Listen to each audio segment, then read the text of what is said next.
किसी गांव में एक बुढ़िया माई थी। उसके 7 बेटे और एक सयानी बेटी थी। बेटी की शादी एक समृद्धशाली घर में हो गई, लेकिन जब भी उसके बेटों की शादी होती, पैरों के समय एक नाग देवता आता और उसके बेटे को डस देता। बेटे की वही मृत्यु हो जाती और बहू विधवा। इस तरह उसके 6 बेटे मर गए। अब गांव वाले अपनी बेटी देने से घबराते। बुढ़िया के 7वें बेटे की शादी होनी बाकी थी। वह रात दिन परेशान रहती। शादी हो तो मुश्किल, ना हो तो मुश्किल। इस तरह अपने बेटों के मर जाने के दुख से बुढ़िया माई का रो रो के बुरा हाल हो गया। भाई दूज आने को हुई तो भाई ने कहा कि मैं अपनी बहन से तिलक कराने जाऊंगा। माँ ने कहा ठीक है। उधर जब बहन को पता चला उसका भाई आ रहा है तो वह खुशी का ठिकाना न रहा। बहन पड़ोसन के गई और पूछने लगी, आज मेरा भाई आ रहा है।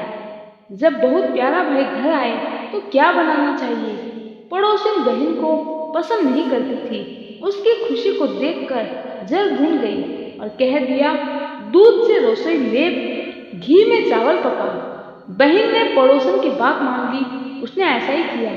उधर भाई जब बहन के घर आ रहा था तो रास्ते में सांप मिला। सांप उसे डसने को तैयार हुआ। भाई बोला, तुम मुझे क्यों डस रहे हो? सांप बोला, मैं तुम्हारा काल हूँ और मुझे तुमको डसना ही होगा। भाई बोला, मेरी बहन मेरा इंतजार कर रही है। आज भाई दूज है, मुझे बहन के तिलक को जाना है। मैं जब तिलक करा के वापस लौटूंगा तब तुम मुझे डस लेना। सांप ने कहा, कैसी मूर्खतापूर्ण बातें करते हो, और तुम्हारी मूर्खतापूर्ण बातों पर मैं कैसे विश्वास कर लूं? भला आज तक कोई अपनी मौत के लिए लौट के आया है जो तुम आओगे? भाई ने कहा, मेरी बहन मेरा इंतजार कर रही है। वह बड़ी आस लगा के बैठी है। मेरा यकीन मानो। अगर तुम्हें लगता है मैं झूठ बोल रहा हूँ, अगर तुम्हें यकीन नहीं आता है तो तुम मेरे झोले में बैठ जाओ। जब मैं अपनी बहन के तिलक कर लूँ तब तुम मुझे डस लेना। सांप ने ऐसा ही किया। भाई बहन के घर पहुंच गया। बहन बड़ी खुश हुई। भाई का स्वागत किया, लाड दुलार किया। बहन ने भाई को तिलक लगाया। दोनों बड़े खुश हुए। भाई बोला, बहन जल्दी से खाना दे, बड़े जोरों की भूख लगी है। बहन ऐसे सुनते ही सोच में पड़ गई, क्योंकि ना तो दूध की रसोई सूखे और ना ही घी में चावल पके। अब भाई को खाने को दे तो क्या? बहन बड़ी सोच में पड़ गई। भाई ने पूछा, बहन इतनी देर क्यों लग रही है? तू क्या पका रही है? मुझे तो बड़े जोरों की भूख लगी है। तब बहन ने सारी सच्चाई बता दी। भाई बोला, पगली, कहीं घी में चावल पके हैं आज तक, या दूध में कोई रसोई लिपटा है? तब बहन बोली, भैया मैं क्या करूं? तब भाई बोला, गोबर से रसोई लीप, दूध में चावल पका। बहन ने ऐसा ही किया। खाना खा के भाई को बहुत जोर की नींद आने लगी। इतने में बहन के बच्चे आ गए। बोले, मामा हमारे लिए क्या लाए हो? भाई बोला, बच्चों, मैं तेरे मामा के पास तुमको देने के लिए कुछ भी नहीं है। मैं तो कुछ नहीं लाया। बच्चों ने झोला ले लिया जिसमें सांप था। जैसे ही उसे खोला उसमें हीरे का हार निकला। बहन ने कहा, भैया तुमने बताया नहीं, तुम मेरे लिए इतना सुंदर हार लाए हो। भाई बोला, बहना तुझे पसंद है तो ले लो, मुझे हार का क्या करना है? अगले दिन भाई बोला, बहन बहुत दिन हो गए, अब मुझे घर जाना है, मेरे लिए खाना रख दे। बहन ने उसके लिए लड्डू बना के एक डब्बे में रख दिए। भाई ने बहन के घर से विदा ली। घर से निकलते ही बहन के पड़ोसन ने भाई को भगा दिया। दूसरी तरफ भाई रास्ते पर सोचता रहा, वह सांप अब आएगा, मुझे डसेगा। भाई कुछ दूर जाकर थक कर पेड़ के नीचे सो गया। उधर बहन के जब बच्चों को भूख लगी तो माँ से कहा, माँ कुछ खाने को दे दो, बड़े जोरों की भूख लगी है। माँ ने कहा, खाना अभी बनने को देर है। बच्चे बोले, मामा को क्या बनाकर दी थी, हम भी वही खाएंगे। बहन बोली, सामान घर में जाकर देख लो, अगर वहाँ लड्डू का मिश्रण पड़ा है तो वही खा लो। बच्चों ने देखा, सामान घर में तो सांप की हड्डियाँ पड़ी है। यही बात माँ को जाकर बता दी। बहन डर गई, बावड़ी सी होकर भाई के पीछे भागी। रास्ते पर लोगों से पूछती, किसी ने मेरा बावड़ा सा भाई देखा। तब एक ने बताया, कोई पड़ा तो है पेड़ के नीचे, देख ले कहीं वो तो नहीं। भागी भागी पेड़ के नीचे पहुंची, अपने भाई को नींद से उठाया। भैया कहीं तूने मेरे लड्डू तो नहीं खाए? भाई नाराज होकर बोला, ये ले तेरे लड्डू, नहीं खाए मैंने। अगर तुझे नहीं देने थे तो वहीं पर कह देती। मेरे पीछे पीछे आकर तू क्या साबित करना चाहती है? बहन बोली, मैं तो अब तेरे साथ चलूंगी। भाई बोला, तुझे रोका किसने है?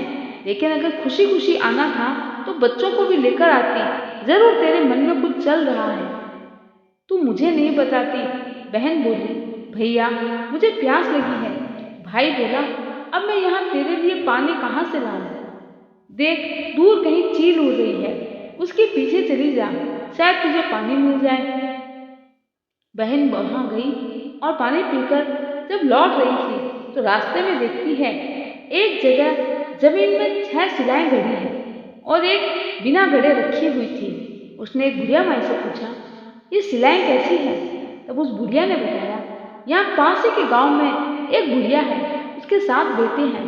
6 बेटे तो शादी के मंडप में ही मर चुके हैं, तो उनके नाम की ये सिलाएं जमीन में गड़ी है। जैसे जैसे बुढ़िया का बेटा मरता है, बुढ़िया सिला जमीन में गाड़ देती है।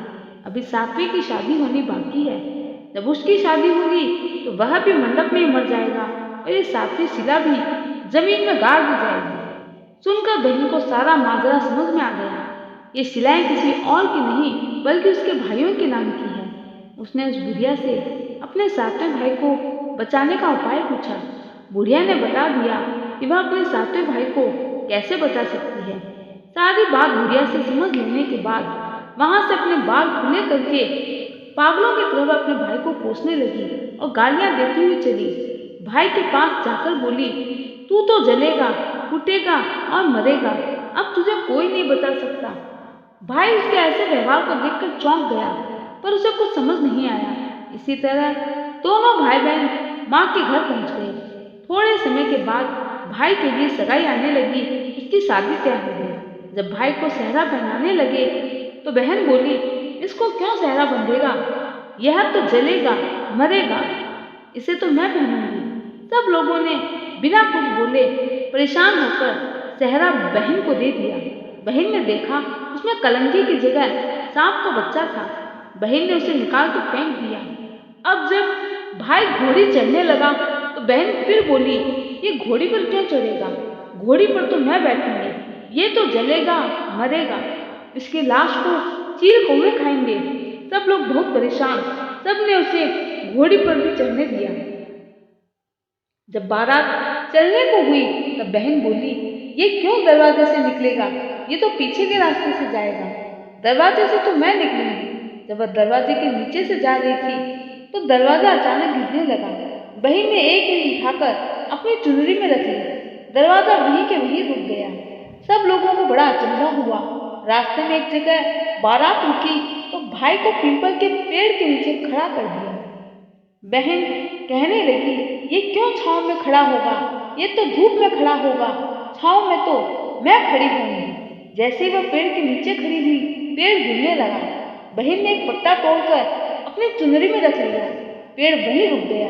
अब तो सबको विश्वास हो गया, ये बावली कोई जादू टोना सीख कर आई है, जो बार बार अपने भाई की रक्षा कर रही है। ऐसा करते करते फेरों का समय आ गया। जब दुल्हन आई तो बहन दुल्हन को बोली, अब तक तो मैंने तेरे पति को बचा लिया, अब तू ही अपने पति को और साथ में अपने मरे हुए जेठों को बचा सकती है। फेरों के समय एक नाग देवता आए। वो जैसे ही दुल्हन को डसने को हुआ, दुल्हन ने उसे बड़े मुंह वाले बर्तन से ढक दिया। थोड़ी देर बाद नागिन लहर लहर करती आई, बोली, मेरे पति को छोड़, मेरे नाग देवता को छोड़। दुल्हन बोली, पहले तू मेरा पति छोड़। नागिन ने कहा, ठीक है, मैंने तेरा पति छोड़ा। दुल्हन, ऐसे ऐसे नहीं, पहले 3 बार बोल। नागिन ने 3 बार बोला। फिर बहन बोली, अब मेरे पति को छोड़। दुल्हन बोली, एक मेरे पति को छोड़ने से क्या होगा? हंसने बोलने के लिए भाई भी तो चाहिए, एक भाई भी छोड़। नागिन ने भाई के भी प्राण दे दिए। फिर दुल्हन ने कहा, एक भाई से लड़ाई हो गई तो एक और भाई, और वो भी विदेश चला गया तो तीसरा भाई भी छोड़। इस तरह उस दुल्हन ने एक एक करके सारे भाई जीवित करवा लिए। उधर रो रो के बुढ़िया माई का बुरा हाल। अब तो मेरा बेटा, सातवां बेटा भी बाकी बेटों की तरह मर जाएगा। गांव वालों ने उसे बताया, देख माई, तेरे 7 बेटे और बहू गठ जोड़े से आ रहे हैं। तो बुढ़िया माई बोली, तुम सब गांव वाले मुझे मूर्ख बना रहे हो। गांव वाले बोले, आंखें खोल के देख। तो बुढ़िया माई अपने सारे बहू बेटों को देखकर खुश हुई। बोली, ये सब तो मेरी बावली का किया है, कहाँ है वो? सब बहन को ढूंढने लगे। देखा तो वह गौशाला में सो रही थी। जब उसे पता चला उसका भाई सही सलामत है तो वह अपने घर को चली। माई ने आवाज लगाई, लेकिन बहन ने एक न सुनी। तब सबसे छोटे भाई ने कहा, मेरी बहन, लड़ाई किसमें नहीं होती। आज अगर तू नाराज होकर गई तो हम भाइयों को कौन पूछेगा? बहन रोती रोती भाई के गले लग गई और बोली, हे यम देवता, जैसे मेरे भाइयों के प्राण बचाए ऐसे सबको जीवन दान देना। कहने वाले, सुनने वाले, हुंकार भरने वाले पूरे परिवार को देना। जय श्री कृष्ण। भाई दूज के संबंध में पौराणिक कथा। सूर्य देवता की पत्नी संज्ञा से 2 संतानें थी, यमराज एवं पुत्री यमुना। संज्ञा सूर्य का तेज सहन न करने के कारण अपनी छाया मूर्ति का निर्माण करके अपने पुत्र पुत्री सौंप कर वहां से चली गई। यमुना अपने भाई यमराज से बड़ा स्नेह करती थी। यमुना अपने भाई यमराज के यहाँ प्राय जाती, सुख दुख की बातें पूछा करती। एक दिन यमुना महारानी ने अपने भाई यम देवता को अपने घर भोजन करने के लिए निमंत्रित किया, किंतु व्यवस्था तथा अत्यधिक दायित्व के कारण वे जा न सके। तब एक दिन कार्तिक शुक्ल द्वितीया को यमराज अपनी बहन यमुना के घर अचानक जा पहुंचे। बहन यमुना ने अपने सहोदर भाई का बड़ा आदर सत्कार किया, विविध व्यंजन बनाकर उन्हें भोजन कराया तथा भाल पर तिलक लगाया। यम देवता बड़े प्रसन्न हो गए और बोले, हे यमुना, आज का दिन बड़ा शुभ है। तुम आज जो भी मांगोगी मैं तुम्हें दूंगा। तुम कोई मनोवांछित वर मांगो।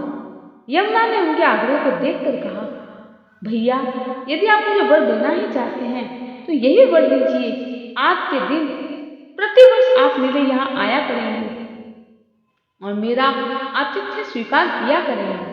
इसी प्रकार जो भाई अपनी बहन के घर जाकर उसका आतिथ्य स्वीकार करते हैं तथा इस दिन जो बहन अपने भाई को टीका करके भोजन खिलाती है उसे यमराज का भय नहीं रहता। इसी के साथ उन्होंने यह भी वरदान दिया, यदि इस दिन भाई बहन यमुना नदी में डुबकी लगाएंगे तो वे यमराज के प्रकोप से बचे रहेंगे। यमुना की प्रार्थना को यमराज ने स्वीकार कर लिया। तभी से बहन भाई का यह त्योहार मनाया जाने लगा। जो पुरुष यम तृतीया को बहन के हाथ का खाना खाता है उसे धर्म, धन, अर्थ, आयुष्य और विविध प्रकार के सुख मिलते हैं। साथ ही यम तृतीया के दिन शाम को घर में बत्ती जलाने से पहले घर के बाहर 4 बत्तियों से युक्त दीपक जलाकर दीपदान करना भी फलदायी माना गया है। जय श्री कृष्ण।